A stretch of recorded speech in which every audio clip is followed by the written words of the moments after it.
राधे राधे गुरुजी। जी। मेरा नाम आकृति साहू है। मेरा एक क्वेश्चन है कि कल आपने कहा था कि हमें गीता रोज़ पढ़ना चाहिए, पर आजकल के स्कूलों में वो सब नहीं पढ़ाया जाता है और सिलेबस का इतना प्रेशर और फिर एग्ज़ाम का, तो टाइम कैसे मैनेज करें? जब स्कूल जाते हैं तो बैग में गीता रख लो, कभी रामायण रख लो। स्कूल जाने में कितना टाइम लगता है आपको? 15 मिनट। 15 मिनट जाना, 15 मिनट आना।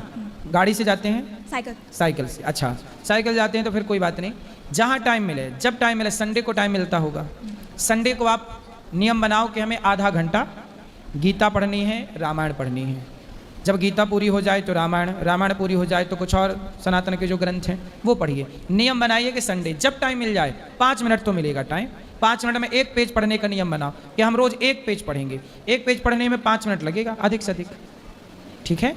तो आपको टाइम निकालना पड़ेगा। स्कूलों में इतना सारा पढ़ाते हैं, लेकिन स्कूलों की इतनी सारी पढ़ाई, मुझे लगता है कि स्कूलों में ही गीता को ऐड कर देना चाहिए, वेदों के सिद्धांतों को ऐड कर देना चाहिए। आजकल देखो ना, जब आप पढ़ लिख के एडवोकेट बनोगी, जज बनोगी, तो जज जब बनोगी तब आप अदालत में जाओगी, अदालत में आपको गीता का दर्शन होगा।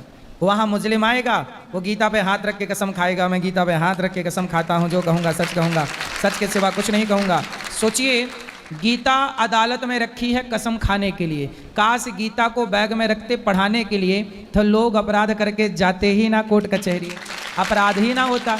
गीता पढ़ने वाला अपराध करता क्यों? आज जो कसम खा रहे हैं गीता की, क्या वो गीता को जानते हैं? क्या सम्मान करते हैं? तो उन्हें झूठी कसम खाने में देर कितनी लगेगी? जो जानेगा, पढ़ेगा, समझेगा, वो क्यों खाएगा झूठी कसम? इसलिए गीता को बच्चों को पढ़ाना चाहिए। गीता हर बच्चे के बैग में होनी चाहिए। यही भारत, इसलिए तो हम कहते हैं कि हमारा देश आज़ाद हो गया बेटा, पर अभी हमारी भारत की शिक्षा आज़ाद नहीं हुई। आज भी हम लोग अंग्रेजों की थोपी गई शिक्षा पढ़ रहे हैं। हमारे देश में ये शिक्षा पद्धति किसने लागू की? अंग्रेजों ने। मैकाले नाम का एक अंग्रेज था। वो मैकाले नाम के अंग्रेज ने भारत में शिक्षा प्रणाली को थोप दिया। हमारे यहाँ गुरुकुल की परंपरा थी। अब आज भी आज़ाद भारत होने के, अब देखो 79 साल हो गए आज़ादी के। क्यों अभी 79 हो गए? 79, 79, हाँ। इतने साल हो गए लगभग आज़ादी के। इतने साल बाद भी हम अंग्रेजों की शिक्षा को बदल नहीं पाए। क्या ज़रूरत है हमें अंग्रेजों की शिक्षा पढ़ने की? क्यों ना हम अपने भारतीय साहित्य को पढ़ें, भारतीय गणित। हमारे भारत के गणित है, आपको पता है भारत की गणित का नाम क्या है? नहीं पता ना? भारत की गणित का नाम है वैदिक गणित। कौन सी गणित? वैदिक गणित। और देखो, ये बच्चों को नहीं पता। वैदिक गणित भारत की गणित है। सबसे पहले शून्य किसने दिया? आर्यभट्ट ने।